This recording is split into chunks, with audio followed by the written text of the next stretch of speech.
Olá, gente, bom dia, paz do Senhor Jesus Cristo a todos, tudo bem com vocês? Como é que estão vocês? Vocês estão bem?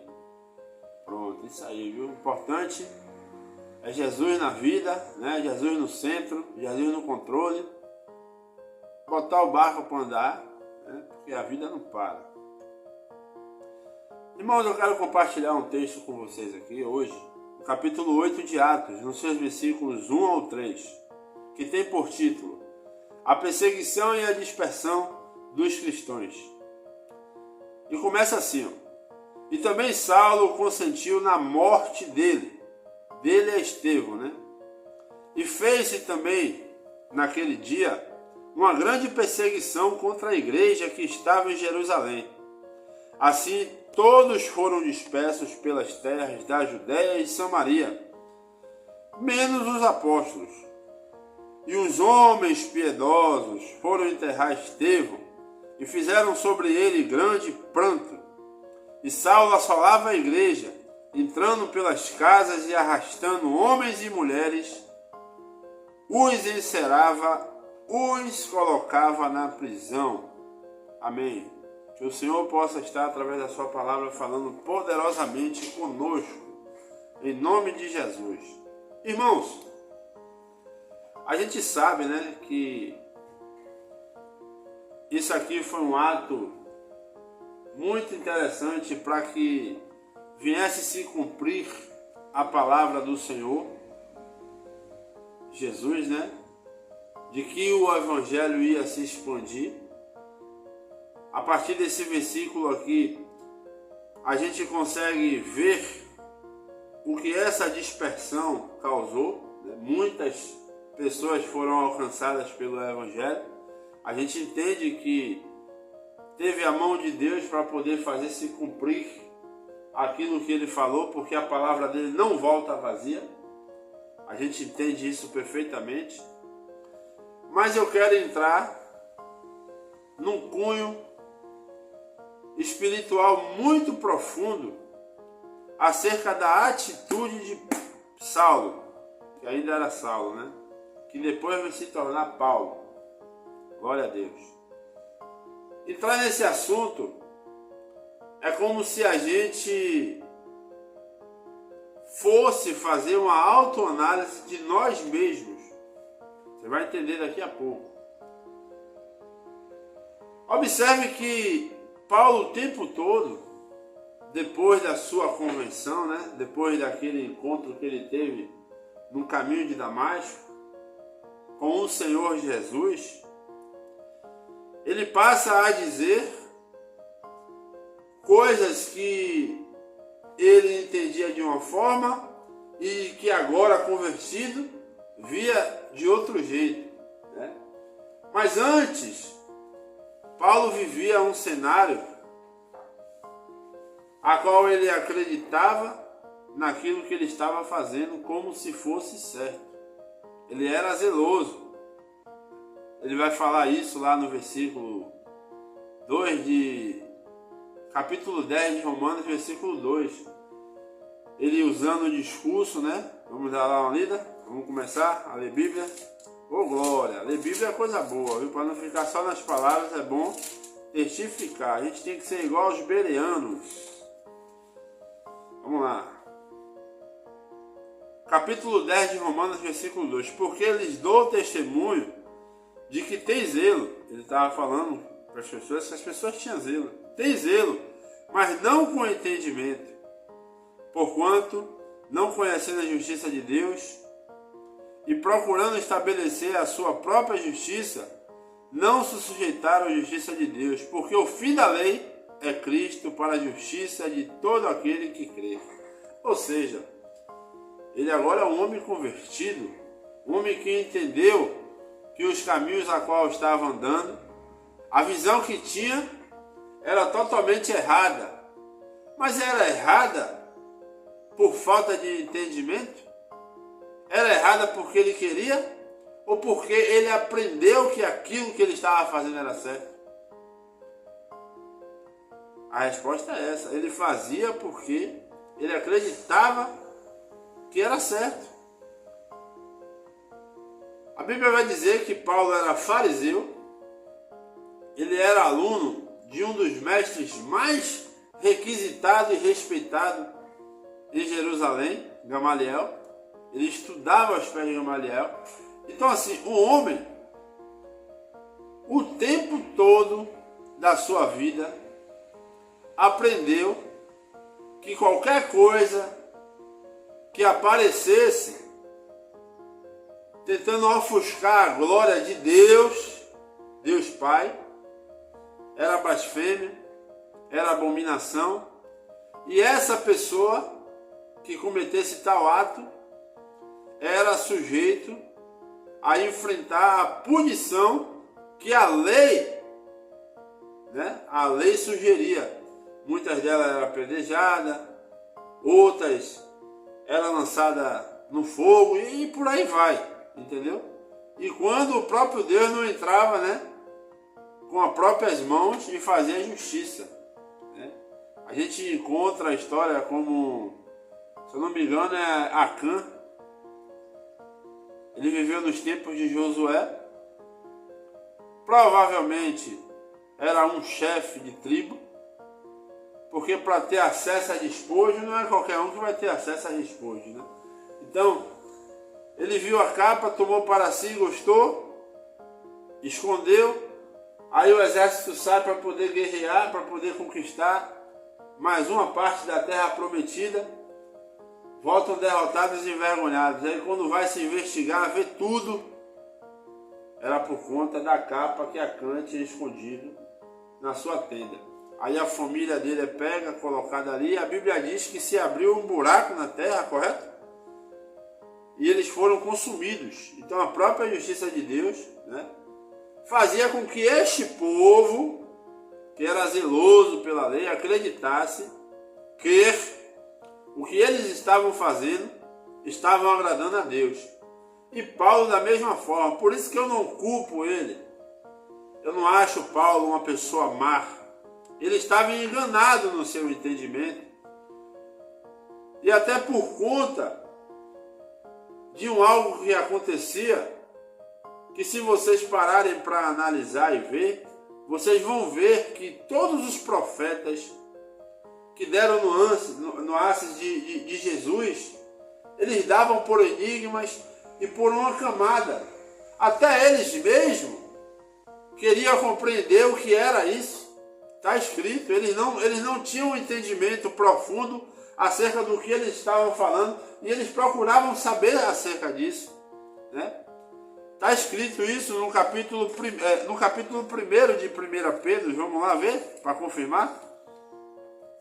1 Pedro, capítulo 1. O seu versículo, acho que é o 12, vamos lá, versículo 12. 1 Pedro 12, deixa eu ver.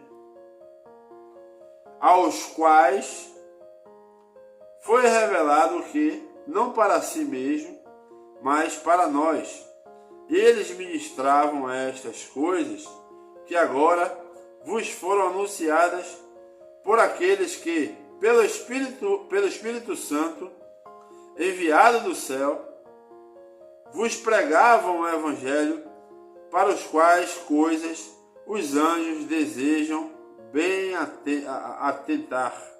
Ou seja, se a gente pegar aqui do contexto do 11, vamos ler do 10. Da qual salvação inquiririam e trataram diligentemente os profetas que profetizaram da graça que vos foi dada, indagando que tempo ou que ocasião de tempo o Espírito de Cristo que estava neles indicava anteriormente, testificando os sofrimentos que a Cristo havia de vir e a glória que lhes havia de seguir, aos quais foi revelado que, não para si mesmo, mas para nós, eles ministravam estas coisas que agora vos foram anunciadas por aqueles que, pelo Espírito Santo, enviado do céu, vos pregaram o Evangelho, para as quais coisas os anjos desejam bem atentar. Ou seja, os profetas falavam, mas eles não compreendiam. Talvez eles achassem até que era para a época deles, por conta de não ter, né, a vinda da parte de Deus uma revelação profunda acerca de quando seria. E esse mistério ele foi revelado, como o apóstolo Paulo fala aqui, né, para a qual foram revelados para nós. Né? Ou seja, irmãos, existia uma camada a qual o povo não compreendia 100% quando viria, qual o tempo viria, o Salvador, Cristo. E era basicamente o que estava acontecendo. Talvez muitos dos fariseus, dos escribas, né, tinham esse entendimento entrelaçado, esse entendimento, né, oculto, acerca de conseguir enxergar quem era Jesus naquela época, por conta dessas camadas. Né? Teve uns que foram procurar, né, se aproximar para poder saber, como o tal do Nicodemos, né? O Nicodemos, ele teve a curiosidade de saber quem era Jesus, ele teve uma sorte com Jesus e compreendeu, tanto que quando a gente vai ver, né, falas dele, ele não fala condenando, ele fala tipo querendo tirar os que estavam ali com ele de tempo, entendeu? Para deixar para lá. Já se levantaram um bocado de gente já, não foi? E todos eles caíram. Então assim, se essa obra não for de Deus, eles não vão persistir, isso aí vai acabar. Mas se for de Deus, a gente não vai estar lutando contra ele, vai estar lutando contra Deus. Ou seja, ele sempre dava umas dentro ali, né, para poder mostrar que ele já tinha compreendido a coisa. Porque quem tem um contato com Jesus, meu amigo, não sai da mesma maneira não, viu? Não sai mesmo. Então vamos lá, para não ficar muito extenso o vídeo, né? Então assim, o apóstolo Paulo, ele tinha essa ignorância, né? Esse zelo que ele carregava dentro de si por conta daquilo que ele aprendeu. Mas no caminho de Damasco, é aqui que entra, meu irmão. Agora a reflexão. No caminho de Damasco, ele tem aquele encontro surreal com Cristo, né? E esse zelo que ele tinha, ele pega todo esse zelo agora para poder anunciar o Evangelho de Cristo da maneira como foi anunciado e bem anunciado pelo irmão. Paulo foi um cara extraordinário depois de Jesus, né? Depois de Jesus ele foi um cara extraordinário. Então assim, ele pega todo esse zelo que ele tinha antes pela lei, da maneira como ele entendia, né? Jesus se revela para ele, faz ele ter uma experiência ali surreal, a qual qualquer homem, né, ficava anestesia. Meu Deus, que eu imagino Paulo ouvindo aquela voz, que eu tô para eita glória, é coisa boa, viu? Ter um encontro real com Cristo é coisa fenomenal. Quem já teve sabe do que eu estou falando. Oh, glória a Deus.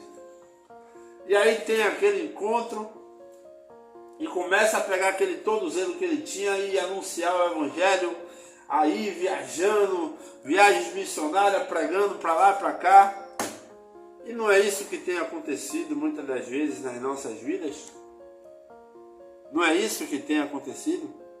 Às vezes nós temos zelo pela palavra de Deus, nós temos zelo pelas coisas de Deus, mas às vezes o nosso entendimento ainda está obscuro para algumas coisas que nós deveríamos enxergar Cristo. E muitas das vezes, irmão, muitas das vezes, é por preguiça de procurar se aprofundar, de entender a palavra de Deus, de procurar estudar. Isso é uma coisa séria.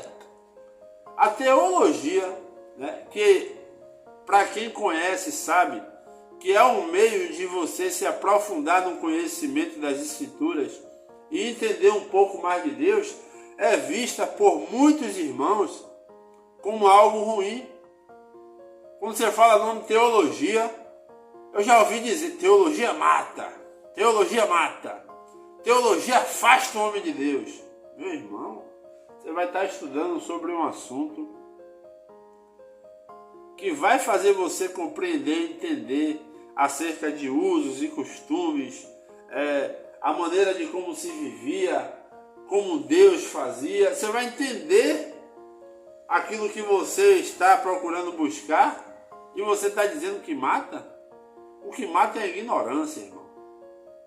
Como Paulo, como muitos de nós, né, a temos dentro de nós, de muitas das vezes querer fechar os nossos olhos para poder não enxergar Cristo aonde ele deveria ser centralizado, com total potência. Às vezes isso gera perseguição, muitas das vezes gera perseguição. Às vezes o irmão persegue o outro por conta de não entender e não compreender a palavra de Deus da maneira como deveria ser compreendida. E aí gera as perseguições, gera as divisões, né? Eu sempre bato na mesma tecla. Oséias 4, versículo 6. O povo tem padecido, o povo tem morrido, o povo tem sofrido por conta da falta de entendimento das Escrituras. O próprio Jesus ele vai dizer isso. Vamos ler? Vamos ler? João 5:39. João 5:39. Olha o que João 5:39 diz. Olha o que João 5:39 diz. Examinai as Escrituras, porque vós cuidais ter nelas a vida eterna, e são elas que de mim testificam.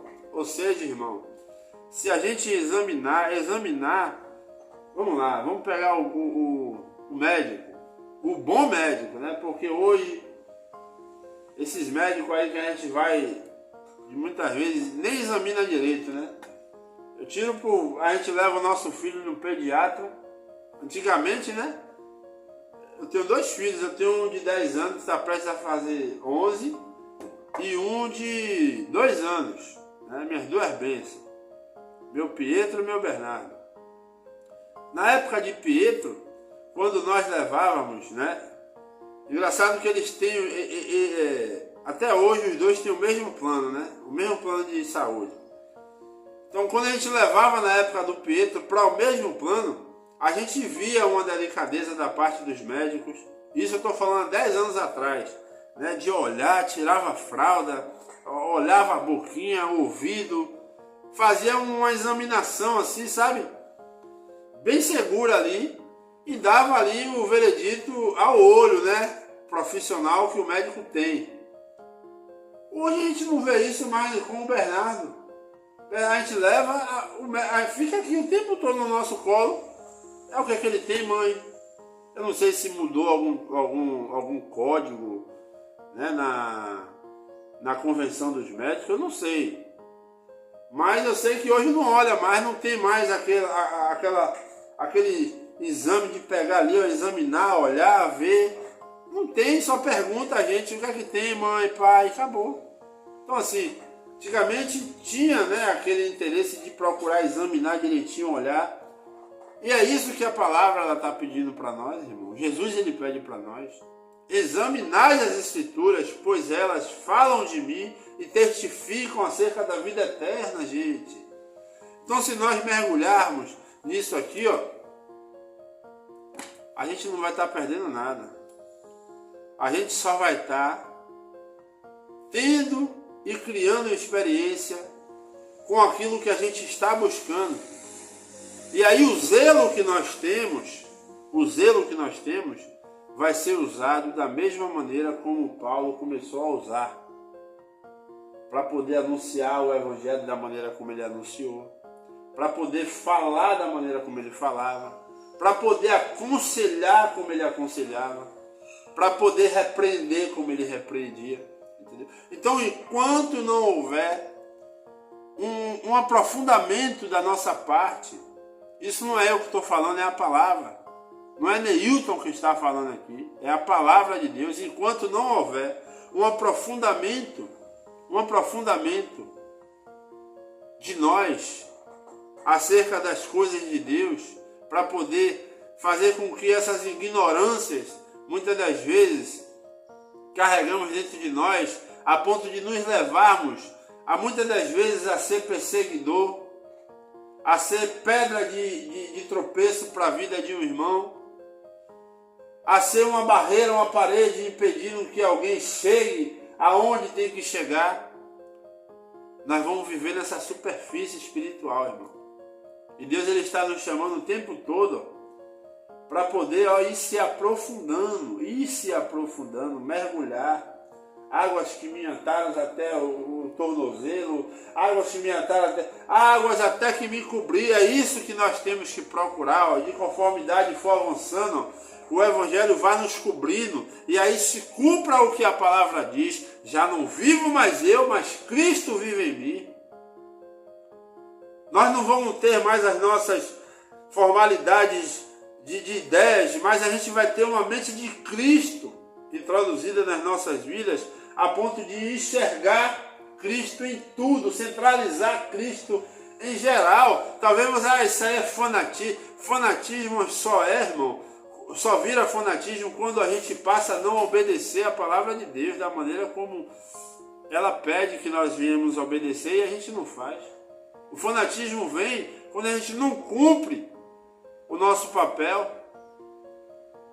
Mas quando a gente faz da maneira como Cristo ele pede, nós estamos sendo obedientes. Ao contrário, nós estamos sendo obedientes a uma ordem direta daquele que vai nos dar a vida eterna. Oh, glória a Deus!